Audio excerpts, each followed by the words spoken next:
Sean. So today we're going to walk through Hermes Agent Harness and its loop engineering system. This is one of the most popular harness agent system right now, and it's an open source project. If you check their GitHub, they've got more than 200,000 stars in a very short period of time. So it's basically a self-improving AI agent built by this research lab called Neuro Research, and it's a built-in learning loop. It creates its own skills from experience instead of you telling the AI, like Claude Code, to make skills. And then it also improves over time when you keep using it because it persistently stores knowledge in your local machine, like your MacBook. But anyways, this is all the buzzwords. We're going to jump into this Hermes agent system design like usual. We're going to test it as well using their desktop app. Just give you a quick example. It's like a Claude Code, right? You can see that it was thinking and then it answered me in like a Pikachu style. It said, Pikapi, just hang out in my directory because it's literally a bot living in my local machine files. What we're building, fixing today, Pika Pika. And also you can interact with it on WhatsApp and then just say, good morning. It's a little bit slow. I'm using a Gemini 3.1 model for this. It took like a good 5 seconds. And now it's basically just using WhatsApp as the gateway to receive information from my WhatsApp account. So I can just text it and then ask it to do things for me and say, Pikapi, good morning. You probably realized that I've changed its personality a little bit and there are more interesting things I can show you. For those who have watched my previous Agent Harness, Loop Engineering, and Memory System, you might realize that this chart is somewhat similar. This is what the previous chart looks like. And now if we look at Harness for Hermes Agent again, I added a bit more information, especially the difference between the Hermes harness versus a generic harness system. I marked the differences in red, but we're going to walk through this step by step. Also, I prepared some testing examples to cover harness, memory, skills, loop, gateway, and LLM ops or eval, because a lot of people were asking me if I could implement some real examples. So here we are. Without further ado, let's jump right in. Okay, so firstly, let's look at the foundation of Hermes harness agent. It's a harness that runs on your local machine. You can use either local command lines, Docker, SSH, or a virtual VPS. There are two main ways to interact with Hermes agent. One is using your favorite communication apps. And in my case, I used WhatsApp. Or you can just use their desktop app with the Hermes agent. So you can come to Hermes official website, hermes-agent.neuroresearch.com, and just click on download for Mac OS. Or you can click on Windows over here to use the command line to install it. Essentially, it's still a chatbot, just like Claude Code. And you ask the question to either the communication app or the desktop version. It's very similar to OpenClaw, where you can use WhatsApp to control it. So after users send the user prompt with the current chat history and the system prompt will be fed into working memory. And then this LLM agent is basically the Hermes agent that will be answering your question. And it will be using a loop engineering over here to call up some tools that are only on Hermes. And eventually after it finishes the task, it's going to end the loop and then send the user a reply. Just literally sending a question throughout this entire ephemeral agent run and then get the user reply. Just like my Hermes was greeting me like a Pikachu. And by the way, how did this happen? Right? I'll show you right now. So the system prompt for Hermes is interesting. It's called soul.md. I really like how they name it. It says soul. If you come to the right hand side, you can see there's a little file bar and this is your local files. And you can go find out there's a .hermes folder. And we open that.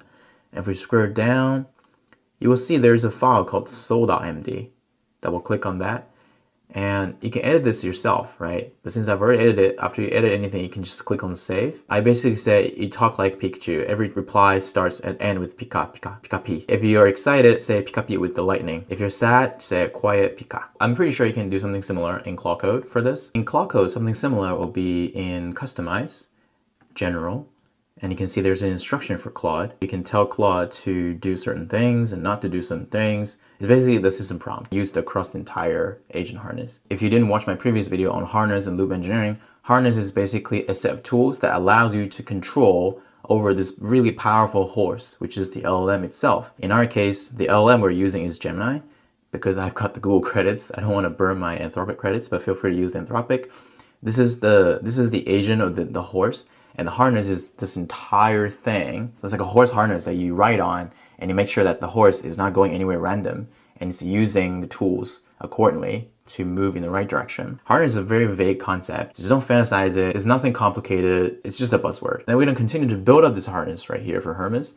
But what I'm going to show you is what a loop is. The concept of loop got really popular because these days people build a lot of agents. You don't want to always tell the agent what to do. You want the agent to figure out what kind of prompt you should send, what kind of tools you should call. Let's take a look at what tools Hermes agent actually have to enable this loop engineering. We're going to cover this briefly and then I'll show you real examples. So first of all, the agent of Hermes is having a set of tools that include the terminal, the browser, Okay, you can use your laptop's terminal, you can start a browser, you can delegate tasks, which means that you can spawn up some sub-agents for you. For example, you can ask it to spawn up an agent, which will call your Claude Code CLI to write code for you if the task is basically fixing some bugs on my GitHub. And then it can schedule a cron job. A cron job is basically, it can schedule something that will happen at a certain time. You don't need human intervention to do it. For cron job, let's just try it right now. In Hermes agent, I can say, help me set up a cron job that will tell me a Pokemon joke every minute in the next 10 minutes. Okay, I'm just gonna send this. And also, I'm gonna send this to our Hermes agent WhatsApp interface too. And instead, I'll just say, tell me a developer joke every. It just quickly called this a cron job, and it says it repeats 10 times for the next 10 minutes. Because it says it's hanging in the terminal UI, it won't be able to print it, so I need to ask it.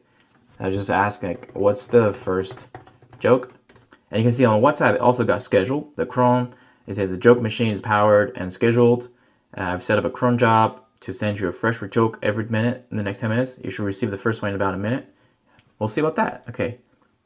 Why did the Squirtle cross the ocean? To get the other tide. Pika pika. Okay, so that was cron job. You can do skill management as well. You can connect to MCPs as well. It depends on the question that the user asks. The agent will just leverage these tools until it's done, and then it will send a reply to you. Okay, the example we just saw was cron job. I'm going to show you some more examples later too.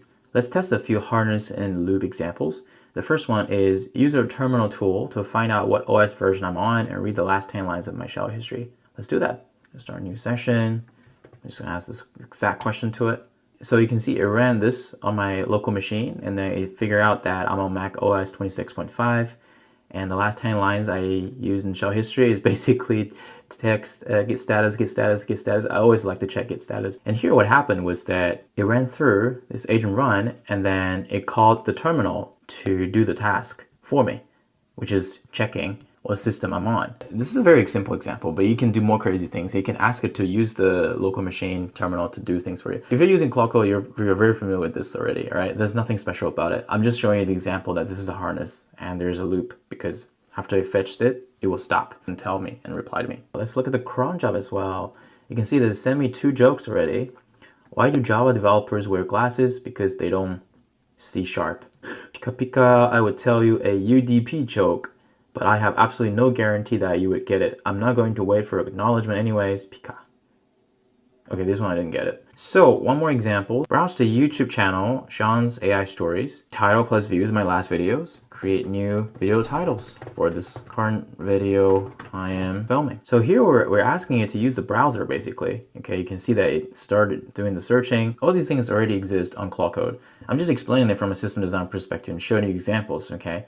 And then also I will show you what's the difference between Hermes and Claude Code. So please bear with me. All right, so I need to run a Python script. So you can see it also used some clicking tools. Oh, there's an error. The website was wrong. Try this new one. It saved a little memory here, okay? It said user profile updated. This is something I'm gonna cover in a bit, but spoiler alert, Hermes agent will save agent memories by itself. It's basically in your local files too. If you come here within the Hermes folder, if you scroll down in memories, you can see there's a memory.md. If we double click on that, it's stored YouTube here, YouTube scraping quirk. So because it realized that it had a mistake, so it updated itself with the memory. This is a self-iterating process of this harness. Good, so it read my previous YouTube titles. It realized that I've got this video that's got 100,000 views. And since I'm filming a new video now, it gave me some new titles. So what happened here was the user, which is me, who asked the question through the desktop. And then it went through this agent run, and then this agent harness Gemini that I'm using was basically calling the browser right here to search up my YouTube channel. And then it came back and said, hey, I didn't find anything. So it basically stopped. There's an and loop guardrail. The guardrail stopped and said, I didn't find anything. So I realized that, okay, the previous URL was wrong. So I input it again. It called the browser again. And it also called the terminal to run some Python script because it needed to do some task. And eventually it came back with the answer. There's a mechanism that says, okay, end the loop, no more tool calls, and then send the answer. These are 2 quick examples of what a harness loop engineering is. You see, you're already using it every single day. It's nothing fancy. So don't get overwhelmed next time when you hear these terms. It's just a buzzword. So what happened just now was this memory.md that we saw regarding YouTube memory. Hermes agent, after or during the agent run, it's going to start to create its own skill.md and memory.md, depending on if it's feeding into the procedure memory or if it's feeding into the semantic memory. And we should add one more arrow here, basically. So essentially, the way that Hermes agent works is that it's storing its own skills and memories completely locally. Nothing's stored on the cloud. It has its own self-improving loop. Every time when it realizes that something is a mistake that you should learn from, or it's a repeated task, it will start to summarize, okay, here's some new memories I should know for the future in order to serve this user well. It started to save these files into these two chunks of memory system. The first one is called procedure memory.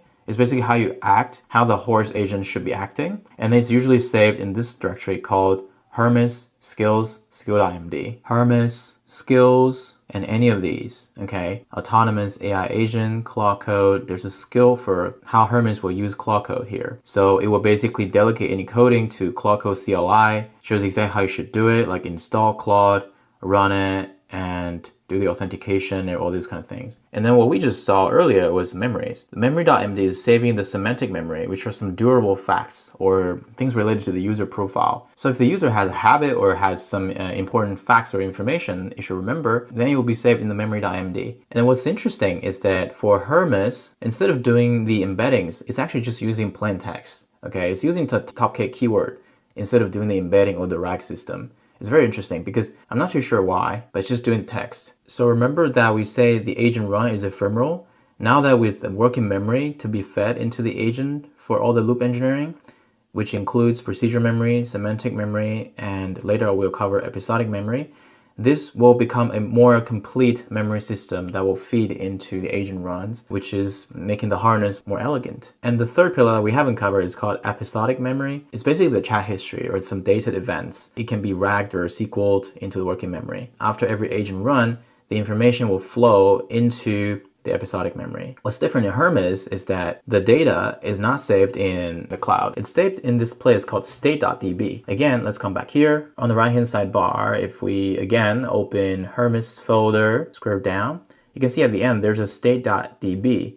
I can click on preview anyway. This is basically a database that will include all those info in your chat history. But also over time, it will start to consolidate some of those chats using the Hermes auxiliary models, which are cheaper, non-important models, to do this summarization task so that it will distill some facts into what we call the semantic memory or the memory.md. So you can see this harness is running really in a self-improving autonomous situation, which is really cool. I know this chart is getting more complicated than usual, but I feel like this should be a complete summary for how the Hermes agent works. And let's go through a few more examples. Let's test out some of the stuff for memories. Save to memory, that my favorite testing framework is PyTest. So this is an explicit saving, right? It updated the memory file.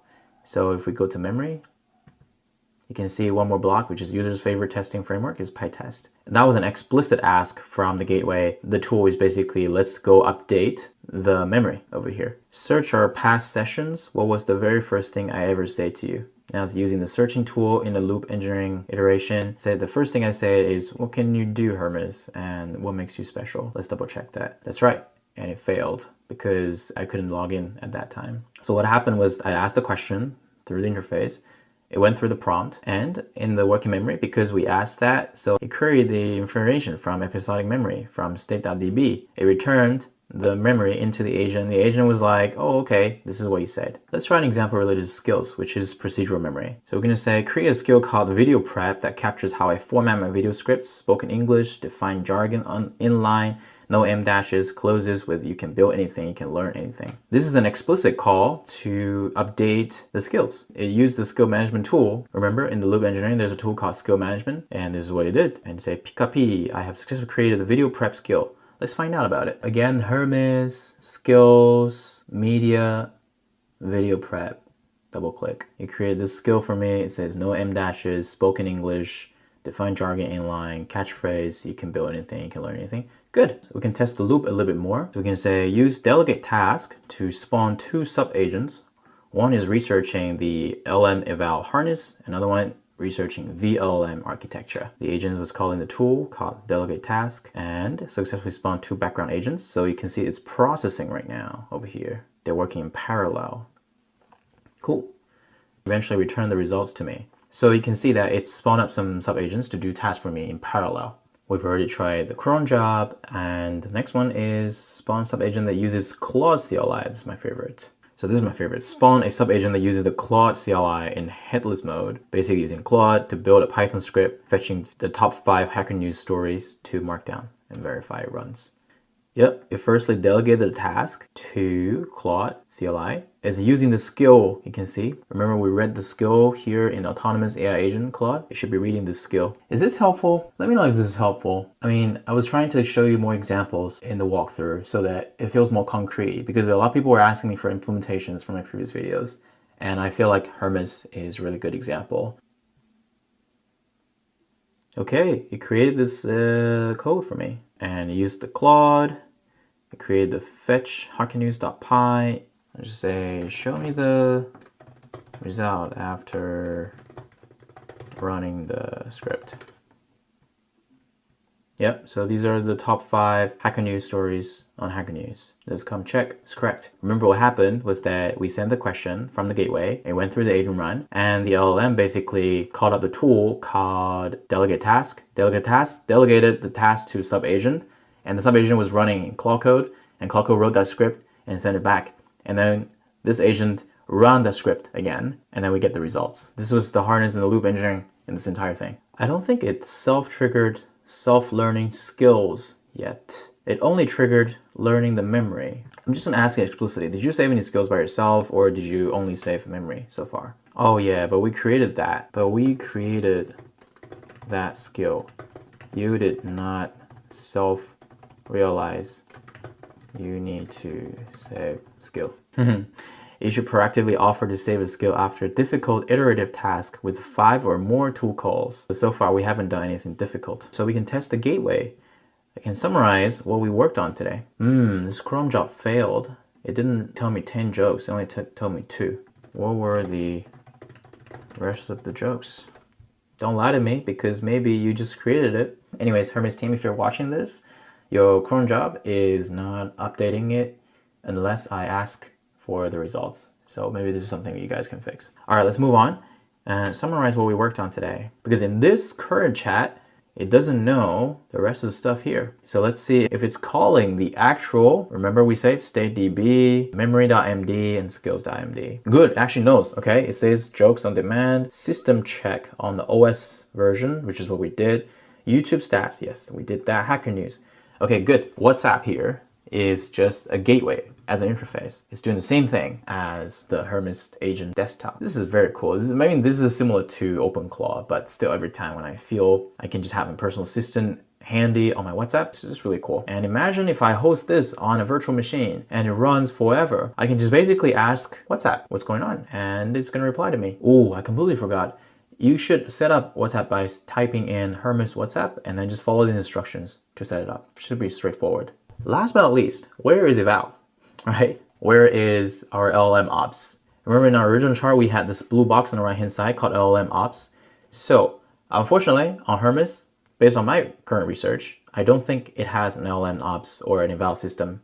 You probably need to build it yourself. But it does trace the run. There's a thing called trajectory export and logs. And it's basically just logging the whole thing. But there's no eval. If you watched our previous video, the eval is basically you can use tools like LineSmith, LineFuse, and all these things that can track the entire agent run and some events that happen, like tool calls. How many times did you call LLMs? Did you use some cheaper models to summarize things into your semantic memory? Unfortunately, Hermes doesn't do that. I'm curious why. Maybe because it's a local system, so you can just customize it yourself. It's under Hermes. You can click into logs. You can see all the logs here. You can see the errors. You can see the agent runs. Gateway logs too. Gateway is the entry point, which is WhatsApp or this desktop. I hope this was helpful.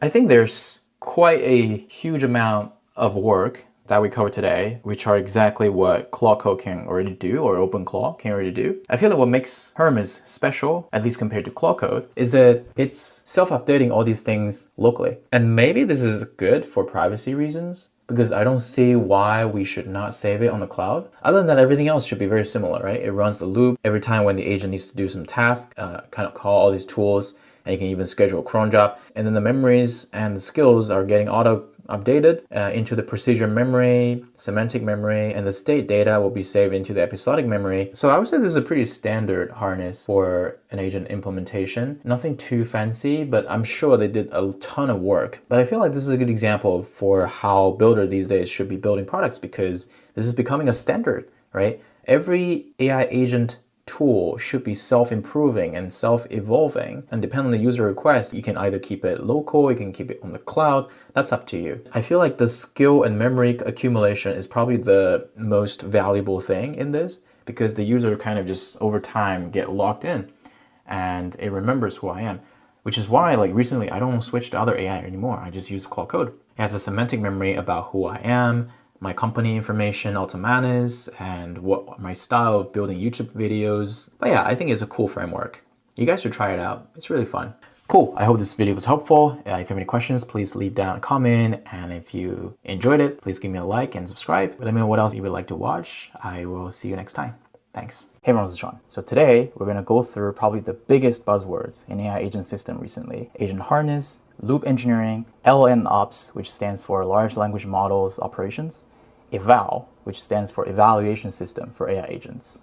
And these things become popular or become viral on the internet, not because they're just some really complicated concepts. Instead, they're actually very simple. And I believe that simple building blocks will actually help us build the biggest architecture in the world that will function like an intelligent system. Let's walk through this step by step, and it does not matter if you're technical or not. We're going to go through this and we'll make sure that you're equipped with the right knowledge for prompting your way through building such a system in the future. Let's jump in and get started. For those of you who have watched my previous video on AI agent memories, you're probably already familiar with this chart. This is an AI agent run, which means that it takes an input from a user prompt. For example, you're asking ChatGPT or DeepSeek a question and say, hey, when was Sam Altman fired from OpenAI? And then it's going to go through the entire run, but the end goal is that you want to get a response. This is actually ephemeral, which means that there's no memory in this at all. We're sending that question, when was Sam Altman fired? And any chat history that's currently in the chat. For example, maybe we had some conversations before that, which for example could be, you should talk to me, like Elon Musk grilling on Sam Altman because they don't like each other. And then these things will be fed into this thing called a working memory or a context RAM. In this video, we probably won't dive too much in depth into the memory system because there's a previous video talking about it already. But I'll just quickly go through it and then we'll introduce the concept of what a harness means. When you have this kind of short-term working memory, there will be an LLM or a large language model which performs as a question and answer agent. And at the end, you're going to get a reply. But the problem with a simple agent run was simply just the question, current chat history, and system prompt is that the memory is very short term. But when you run an AI agent system, sometimes we need extra memories. For example, how should the agent respond to the person? A procedural memory is exactly that. It basically tells the agent how to act and what are some of the instructions for the skill. We might also want the agent to know some durable facts about this context. For example, I might want to compare my own early stage startup journey with Sam Altman's early startup journey. We need this agent to have a memory of who I am, which in this context would be a durable facts or a semantic memory. Who Sean is, what did he build in the past. These kind of things became a fact that you want your agent to know, but they're not publicly available if you're not famous because the AI model won't be trained on such information yet. But if you're famous already, you can skip this. They already know who you are. And another thing we need is called episodic memory. And they include things like the past events or past chat history that does not exist in this current conversation. For example, I might suddenly be wondering, when was the last time I was preparing for a job application?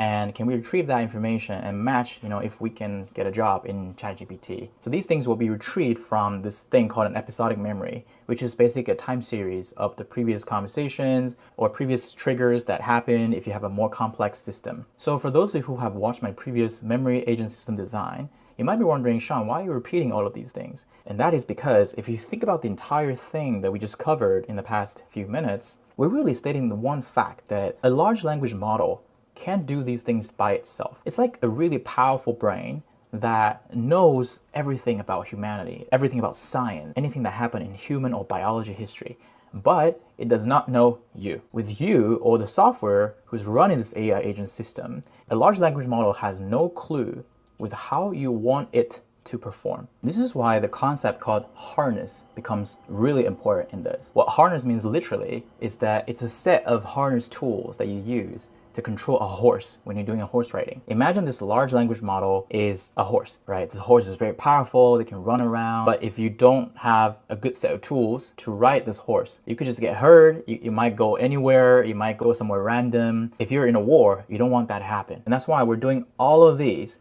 to make sure we have good control over this large language model and make sure we're utilizing it at its maximum potential. That's why in addition to just the question or use a prompt and getting the reply, and we're feeding them all in as a working memory, which can be enhanced by these three memories we just talked about. And in order for these three memories to actually work, there's a bit more details, and they're all included in harness. Remember, harness means we're building this agent framework to control this large language model so that it works the way we want. For those of you who study statistics or machine learning, you would understand that a large language model is actually predicting the probability of the next word that it should spit out. When everything comes with probability, there's randomness in it. But when we solve problems, we sometimes don't want too much randomness. So that's why we need to have a good control over this technology. Now let's continue to finish this harness. There are lots of tools on the market that's already quite useful. For example, you could try tools like LangGraph, LangChain, or Pydantic, and there are many others. In this video, we won't dive too much in depth into that, and we're gonna finish building up this harness before we move on to the next topic. So again, for this agent to work properly, we need this memory system to work,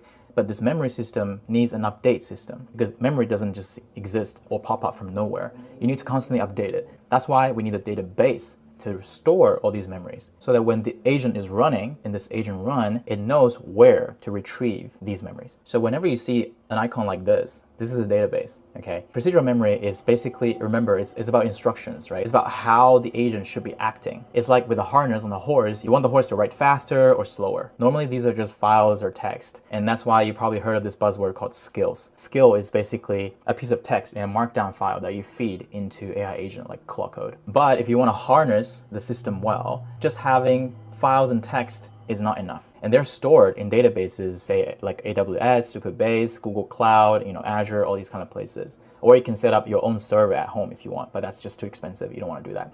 And in order for this harness to work properly, you also need to figure out how to store the memories, okay? So for example, the episodic memory is the time series of the events that happened or the previous chat history again. The way we store it is actually very simple. You just track every single thing that happened, and then it's gonna become like a very long list of things that happen in history with timestamps. Durable facts is a different story. You can either input it yourself or you want the system to sort of automatically evolve over time. And the way for it to evolve is that you want to consolidate some of the conversations into these semantic memory. If I'm running a D2C brand e-commerce company, perhaps my customers have talked to my customer service agents for a million times about how do I get reimbursed if this product does not work. You want to consolidate these conversations and distill them as a fact into the semantic memory. And that's why here we have a little gate here. If your brand has 1 million people purchasing products from it, let's say you're Alibaba or Amazon, it just doesn't make sense and it's very expensive. So from a harness perspective, you want to be smart about this and you want the system to be automatic. And then a simple way is probably like maybe consolidate these time-ordered events after every, say, 2,000 conversations because you have 1 million customers. And then you can feed these things into a summarizer agent, which is another large language model harness. You can define the system prompt in this one. You can probably feed it with some memories too. You can configure different models. Maybe it could be a cheaper model because you're feeding too much text into it. So the context window is too big, and probably these are very expensive. So you can use cheaper open source models if you want to. Having such a mechanism allows you to consistently update this memory system.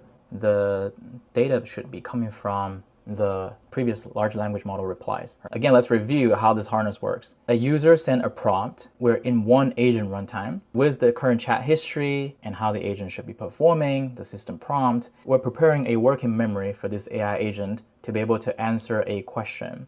And after every single time it answered a question, it will send these messages to this database. And then this database is basically feeding back to this working memory every single time when a question is checking for relevant context. And at the same time, because this database is too big, sometimes you want to consolidate them into some summarized information or distilled facts so that they're stored properly in a semantic memory so that the retrieval of such memories is just faster. I know we talked about retrieval a lot, and that's just another buzzword called RAG, which is retrieval augmented generations. I also have a few videos explaining what RAGs are. Feel free to watch them. There's a little bit of difference between how we retrieve from semantic memory and episodic memory. For semantic memory, it's just rags because these are just facts and text or files, right? But then for episodic memory, remember this is a time series. Let's say we're still in this e-commerce store, right? The user question could be like, what were the previous 10 conversations that we had with this specific customer from the US? And then you might just need a SQL query to query something that's pretty recent from this episodic memory. But if your question is like, what were my previous 20 conversations that have customer complaints on the quality of the products and our agent did not successfully resolve? With such a question, you not only need a SQL query, which is just capturing the data events in a data table, you also want to do some semantic search. And that's why here RAG is important, because it's checking for relevant information for you. You don't want the entire 2,000 messages. You want that 20 messages out of these 2,000 that are exactly relevant to what you want. And because these complaints are in text, we need to do some retrieval augmented generation to match the semantic meanings between text and the user prompt so that you're fetching the right context for the working memory. By now, this is probably a fast walkthrough of the memory system again, but we're just thinking about it from a harness perspective in this video. And remember, for harness, we're training this horse of LLM to run autonomously without having too much randomness, okay? There's another piece of it that's quite important, which is the agent might not only just read the memory, it might also do some tasks or call some tools. When an agent calls tools, it might not necessarily be just one-time call. It could be multiple times of calls. For instance, let's say this AI agent has a bunch of agentic tools such as help me schedule a meeting, help me read or write my customer relationship data from the CRM system, or help me fetch the payment information, say from Stripe or Alipay. And here's something we should be careful about. If we give this horse or this LLM technology full power, it could just continuously do this forever, right? Or it might not even know what's the right time to stop, or what is the right tool calls it should make, when is the endpoint to decide, okay, this response is good enough, let's move on to reply. That's why we have this mechanism called end loop guardrails. Yes, now we're talking about loop engineering, one of the biggest buzzwords in the recent few months. A loop is part of harness. Why? Because a loop is also helping us to control this technology, to make sure it runs the way we want it to run. An example that could be helpful for you is that, let's say the custom prompt is help me find out what customers are complaining about our products. What are some of the follow-ups we could do in order to win them back? And if they're asking for reimbursement, have we done the reimbursement or not? If not, can we do that? This is probably a series of questions, but sometimes we just dump all of these things into AI agent, okay? And after you have this prompt, this LLM agent needs to decide, okay, what are some of the tools that could be helpful for me to finish this task? Loop here is basically an architectural thinking of when is good enough so that we stop and give the user or the business owner a reply, okay? So what might happen here is that the LLM agent is doing a bunch of tool calls, it's doing some thinking, it's saying, let me read from our customer relationship management tool like Salesforce, HubSpot, or Automatus. And then it's going to find out, okay, there were 30 customer complaints in the past 2 months. 12 of them have got reimbursement, the other 8 have not got reimbursement. So after the first initial fetch, it's probably responded to the AI agent, right? And the agent will be probably thinking, okay, the task or the ask is that can we follow up with some of those who did not get the reimbursement, right? So, and then it probably like just make another tool calls and be like, hey, let's schedule a meeting with those customers who did not get a reimbursement, which are the 8 of them. If we go a little bit more advanced, we even just use the reimbursement trigger on Stripe or Alipay to refund the customer. Can you see that this is a loop until we finish the task? But of course, this is like a case-by-case situation. It really depends on what your task is, how you built the system. So there's no one solution fits all. Here, I'm just explaining what a loop is. The very, very essential part of this loop is that it needs to know when it should stop. That's why we need this end loop guardrails. The guardrails could just simply be the task is done. And perhaps when the agent was doing the planning, it should confirm with the user what is a good ending point. It might clarify with you, is this what you want? Reimbursing the other 8 people, or should I just tell you who they are and then you will follow up later? Right? These are 2 different decisions you can make. And after you make, you're basically telling the agent loop that there's an ending scenario. Another good example I saw today is that, you know, when you're doing coding and Claude Code can just always pop up some windows and ask you for permissions, right? So a good way to use a loop engineering here is that you can set up a loop or set up a hook in Claude Code and telling it that you should always send me a notification on my laptop if you are pending on some permissions from me. Otherwise, if I'm watching YouTube and then when I come back 30 minutes later, I realize that Claude Code is stuck in that one permission like 25 minutes ago, that would be a waste of my time, okay? So you can set up a loop like this to make sure that there's a way to send you notification pop-ups so that you know the loop has ended or it needs your input again. Are you guys still with me? Good. So by far we have covered AI agent run with a memory system, with a loop engineering around the large language model agent, which has a trigger to end the loop so that it sends a reply to the user. And basically this whole thing is an AI agent harness system. What's next is one of the other biggest buzzwords that Y Combinator always mentions, which is eval or LLM ops. Let's jump into it. But firstly, I want you to understand, why do we need LLM ops here? Let's still look at the left-hand side with this harness system. The biggest problem here is that we don't know how well it's performing. And that's why we need a feedback loop to help us understand, is this agent actually performing properly, right, for my business or for my use case? And can I continuously get feedback on how do we fix it and actually fix it ourselves, okay? And when we say fix it, a simple way to understand it is that, can we have a better system prompt? Can we have a better large language model configurations? Is there something we should change for how we retrieve the AI agent memories? These are kind of things that we can continue to iterate. But in order to iterate, to make sure this system runs properly, we need a way to evaluate it, diagnose problems, solve the problems until it's a healthy and well-performing system.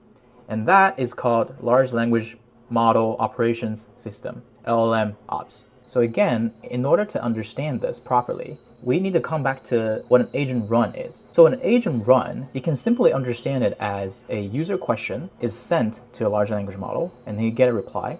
That is one agent run. But in this agent run, the agent tool calling could happen multiple times. That does not matter, right? We're just talking about from a user input to a response from agent perspective. That's one agent run. And then we're going to introduce this system called a tracing system. So every agent run, we should trace like a tree of events that happened. And there are lots of tools that could help you with that. It could be Landfuse, it could be Landsmith, etc., etc. A tree of events could be like, what did the person actually ask? What retrievals did the model actually retrieve? How many times did the large language model actually call the tools? And how was the tool usage? How was the response time, right? How long did it take for this entire system to run, for checking latencies? And how many tokens have we used when we do these tool calls, agent run, doing this retrieval augmented generation, these kind of things. So trace is helping us to track events, basically. And that's the first step. This is the step for us to collect data. And these data will be used for the following two purposes. Was it a good system run? And was it healthy? Which corresponds to evaluation system. We can probably use large language model as a judge here to give us a score on how well it performed. For example, if the task had something to do with scheduling meetings, did the meeting actually trigger? How long was the response for an agent to reply to a question? Was it 20 seconds or was it 2 milliseconds? And also things like how many tokens have we used? These two are basically in the same system. You can write it as deterministic code, you can use an AI agent to do it, but this is like part of the procedure, which is helping us to understand, was this a healthy system and was it a good system? And after that, we're gonna diagnose, okay, where and why something was broken. For example, the meeting scheduling event was never triggered. Why was that, right? We want to understand why was that. And we could probably feed that into a coding agent in Claude to sort of deep dive into it. Or, if the latency is 20 seconds instead of 2 milliseconds, something's wrong. Maybe one of the tool call is taking too much time. Maybe the working memory is too large, so that the response time for a large language model to a memory retrieval is just taking too much time. Maybe not every single question requires a retrieval from all these gigantic memory system. Maybe you're just asking a simple question, be like, when was my birthday? When was OpenAI started? And these kind of information, you probably don't need to do a ton of retrieval. The model itself already knows. So you basically want this system to provide a dashboard for you to understand the metrics. And then with these metrics, you can diagnose what is going wrong. And then we're gonna have a little gate here, which is if the evaluation system passed, well, you can define the rules. We can either ship some very simple fix, have a new version of the prompt, or update the model configuration, some tool changes or the parameters for retrievals. The LLM ops will feed the improved system prompt and the configuration of the model back to this agent run system. then one LLM ops loop is finished. If, let's say, something is deeply broken, right? We cannot just simply ship the latest version of the prompt. Then we should go fix the bug, rerun the agent run, resend the question, and then retrace the events, and then redo this evaluation system in this LLM ops architecture. So now let's zoom out and look at this chart one more time. We covered what an AI agent run is. We covered how it would retrieve information from memories, and we understood how an LLM agent would ask questions, would call tools to help it finish the task in a loop, and it knows when to stop the loop so that we can get the reply. And this whole thing is a set of harness tools that we're controlling this horse, this technology, to run in the right direction, okay, to do the right task. And at the same time, we have like a health checking system or evaluation system to understand how every single run is being traced, is being observed, and how do we diagnose the problems and fix some problems and ship the latest updates of the prompt about the model configuration, about all these parameters or knobs that needs to be updated so that this system will be an autonomous system that will just self-evolve and grow over time. I really hope this was helpful. Let me know what you think, and if you have any questions, you can always reach out to me. I'll see you in the next video. Thanks so much. Hey everyone, this is Sean. So today I want to explain to you what an AI agent memory system looks like. And it's very important to understand how memory works these days. Because if you have been using tools like ChatGPT or Claude Code, you're probably already using the memory system without even realizing it. For example, when you ask your AI tool about who you are and the question that you asked them for the past week, they all know what's going on. And if you're an AI builder or a startup founder, sometimes they even remember what your company is without you needing to explain it. So in this video, I want to explain to you the essential part of how does this exactly work.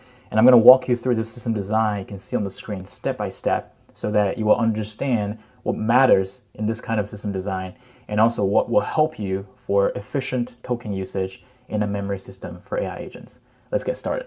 So when we talk to ChatGPT or Claude or anything, the first thing you're going to do is you're going to ask a question, which in our language is called a user prompt. Okay, a prompt is basically something that you send to a chatbot and be like, hey, what's the weather like today? How do I build an app? How do I understand Einstein's theory? So we might think that we're asking the question to this pink bubble, which is an LLM, which is a Q&A agent, which allows you to ask questions and answer your questions. And then you will get a reply. In between that, there's some more steps that's happening before that, okay? So this question will firstly flow into this thing called a working memory or a context RAM. What does that mean? It means that instead of asking a simple question such as, what does my company do? In which case the large language model might not even remember or don't even know. It needs to have a working memory that either includes some information from the internet or from the current context itself, or from some databases that you stored such information previously. And then this working memory also needs to be fed with something called the current chat history and a system prompt. A chat history is basically everything you have talked about in a conversation with the AI. Okay, that's easy to understand. For system prompt, it's basically a role play. For example, if you want the AI to be able to respond to you like Elon Musk, then you need to put in the system prompt that, hey, you're Elon Musk. You must talk to me like Elon Musk. So the user question, the user prompt, the current chat history, and the system prompt are the basic components that will be fed into this working memory or the current context so that your Q&A agent will be able to understand, okay, here's the entire context. I'm going to process this information before I send this user a reply. But what if we need more than just the current chat history?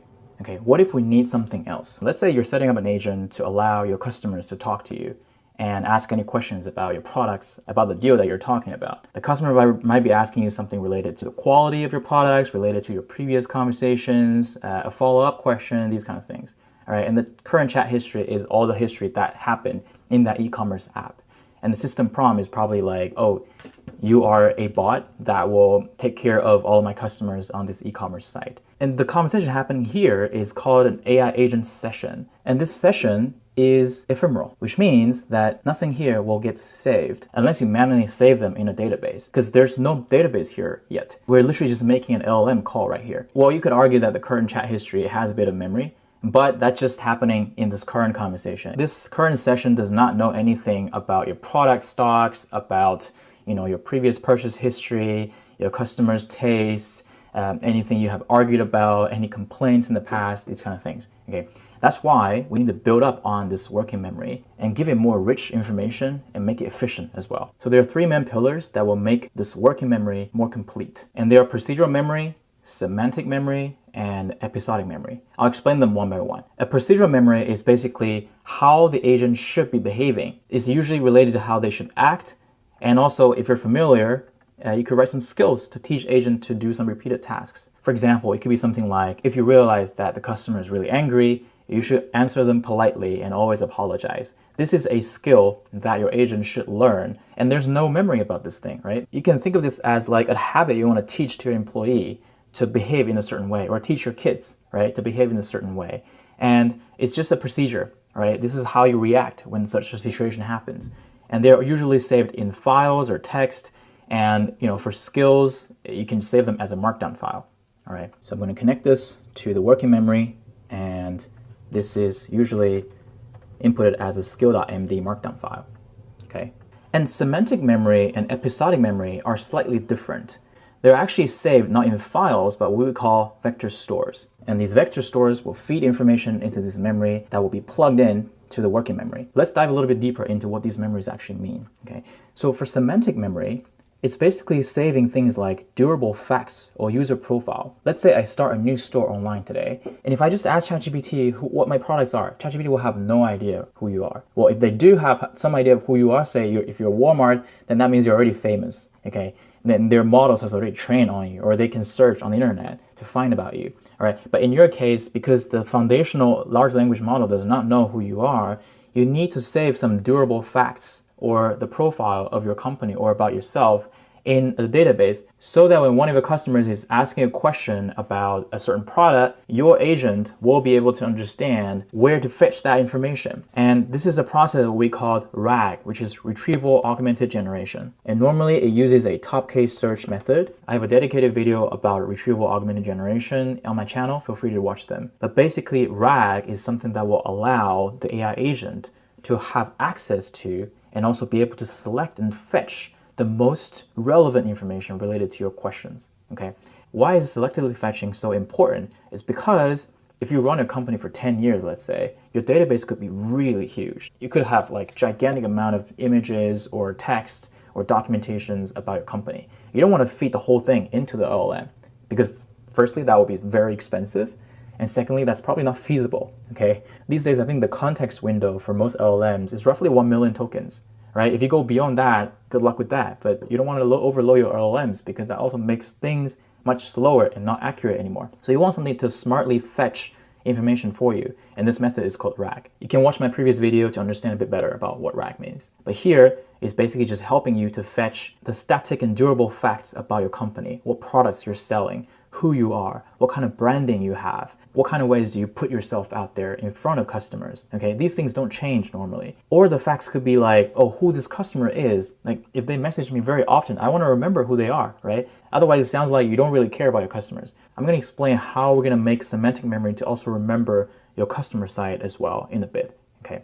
And then we're covering the episodic memory, which is also stored in a vector store. Again, a vector store is a embedded list of arrays or numbers that is representing all the text. Because remember, computers cannot process text or documents. It can only process numbers. So how AI is understanding our world is basically it's turning every single word into a list of numbers. And then it's going to do some similarity search, which is basically RAG. RAG, again, it's doing the top K search. And if K is 5, then it's looking for the top 5 most relevant pieces of information from the vector store to feed into answering this question from the user. But the main difference between an episodic memory and a semantic memory is that the episodic memory is recording the dated events or activities that happened. It's like a timeline with like everything that happened has a time on it, or it's just a past chat history.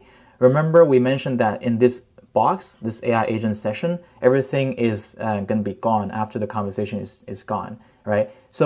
So we're going to save this conversation, the current chat history, into the episodic memory later so that it has the entire record of the previous conversations related to this agent activities with their users. Well, the examples here for selling items online could be that you're storing like who's purchasing what items on what day, and when was the item delivered, when was the last time somebody filed a complaint for your service, something like that. Okay. So we're going to need to add an arrow here to link the reply to this database.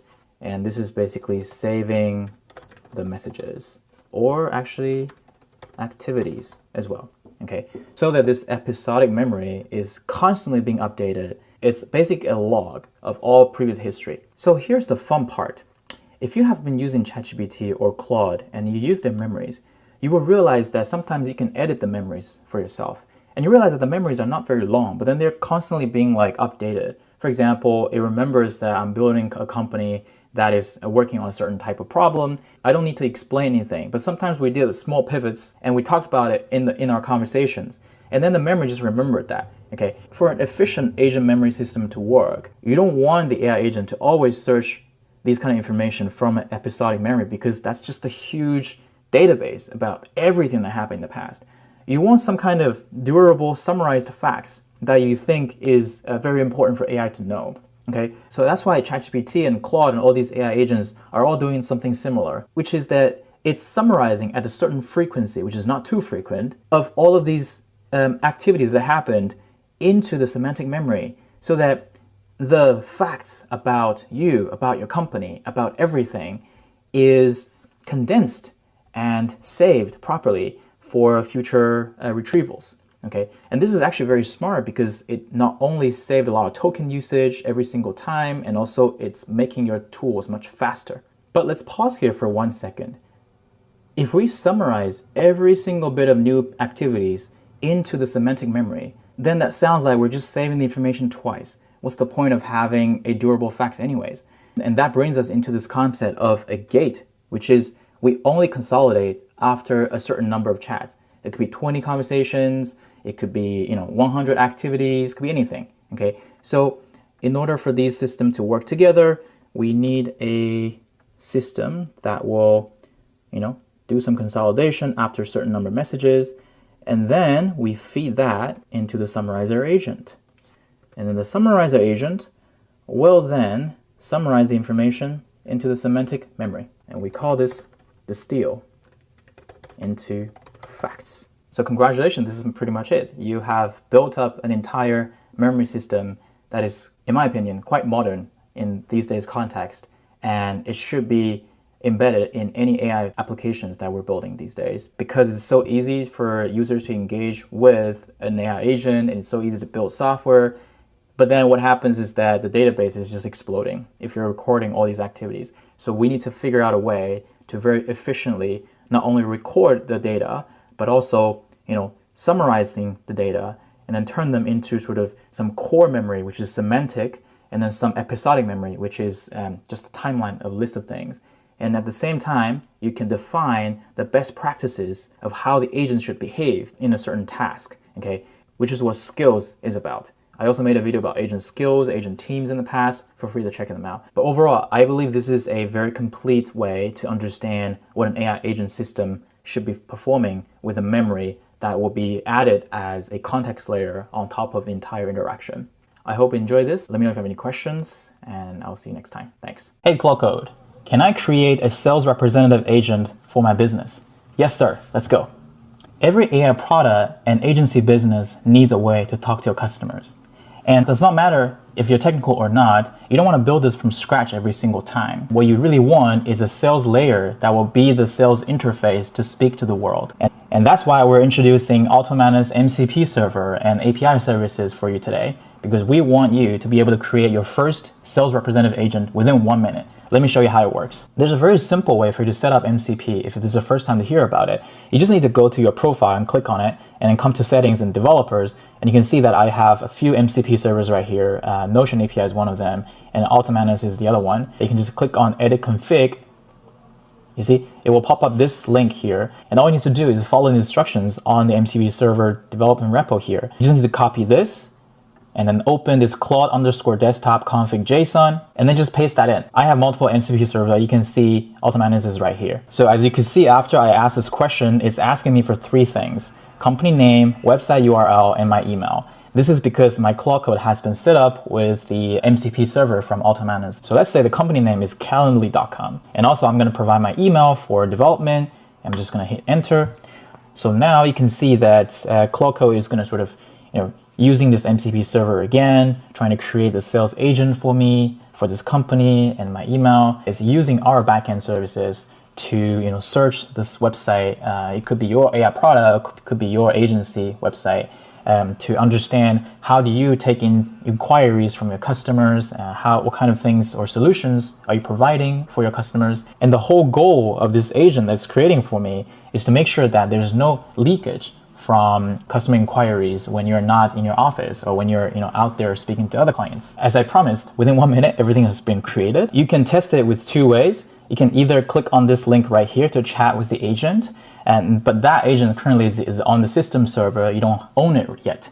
And at the same time, you must have received an email, which is something like this, which is asking you to claim your agent so that you will be able to own it in your own platform. But let's try on WhatsApp first. You can see in this email, there's a link called Test on WhatsApp. If I click on that, it will pop up this WhatsApp link that will allow us to chat with this Ultimatness agent right here. And just enter, I'd like to talk to Calendly.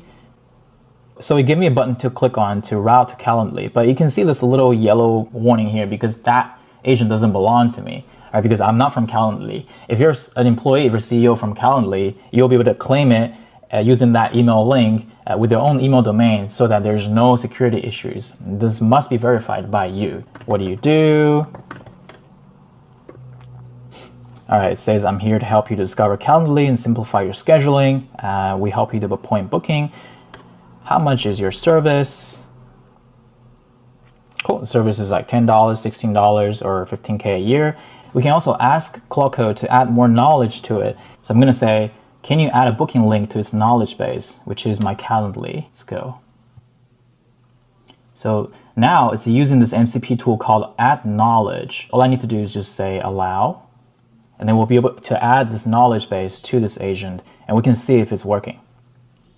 All right, so now it's done. So I'm gonna say, can I schedule a Calendly booking with you? Do you have a link? Cool, it says yes, you can schedule a meeting directly using Calendly link. And if I click on it, I'll be able to book a call with you.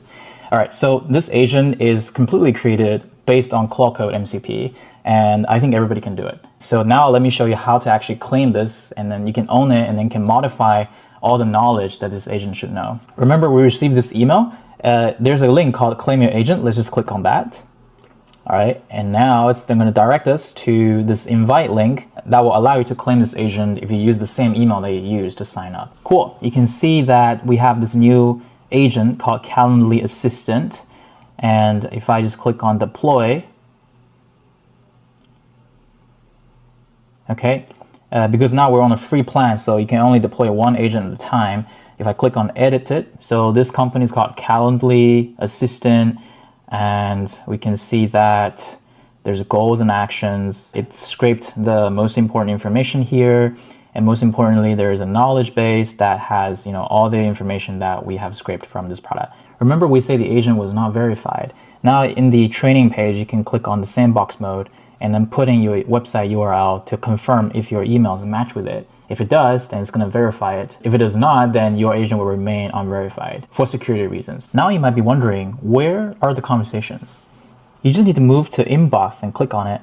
You can see the entire conversations that we had between the clients and the agent. And what you can do is you can create a lead from this conversation by clicking on the button. So what it's doing is that it's processing this entire conversation, identifying if they're looking for any products or trying to book a call with someone. And then eventually you will be able to turn it into a structured lead. Imagine it could do this in batches, right? If you have like 700, 800 inbounds of inquiries over a month, then you might be leaking some potential customers by not replying to them promptly. With this product, you'll just be able to handle it without much of a concern, okay? So now it's almost done. Okay, you can click on create view lead. You can see Leads Hub for the entire conversation. In the to-do, you can see that the customer was trying to book a call with us. If you cross it out, you can see this customer is potentially a enterprise customization client, so you capture that the value is about 15K. So this was a quick demo of how you would use Claude Code MCP to build an agent for your business or for your product immediately. If you are a developer, you might not only want to use MCP, but you want to perhaps set it up using APIs. Maybe you're building a SaaS product or an agency product that require a lot of back and forth conversations. And while you're building the website or updating your product, in Cursor, in Lovable, in Claude Code, you might want to just have access to the API. All right, we also have that ready for you. You just need to come to settings and API access, and you will be able to create a new key here. Let's just say test key that will expire in 30 days. Create the key, copy the key, click done, and then all you need to do is just use this curl. Let's just try it with a real terminal. I'm just going to copy this in and create this company. And now this API is going to create this agent for us. It says it's successful, and in this case, it should just be directly in your agent hub because you're using the API keys. Okay, there we go. You have this entire agent here using the API. You don't even have to claim it. You just need to sign in first and then create the API key to use the API key to call the API. We're also able to allow you to create a web chat. So if you come to AI agent web chat, you can say, let's say Calendly, and then we can say create a widget, choose a different color, right? Put it at the bottom right of your screen, and then you can just test it right here. It's like, hey, what is your service cost? Okay, same thing. You can also click on a WhatsApp to chat with the WhatsApp agent. So, this is the entire process of how you would use MCP server or APIs to create a sales representative agent for your business, for AI product, without much pain. And if you're curious about this, I would really appreciate it if you can come to our GitHub server and check out this documentation. And if you really like this product or you just want to support me, give us a star or fork our repo and download our MCP server on here. Everybody will get 100 free credits, meaning 100 free AI generated responses for your clients. And I would love to hear any feedback and happy to chat more. Oh, also like this video, subscribe if you can. And we have our Discord server down below in the link. Happy to discuss more in our channel on Discord. Thank you so much and have a great day.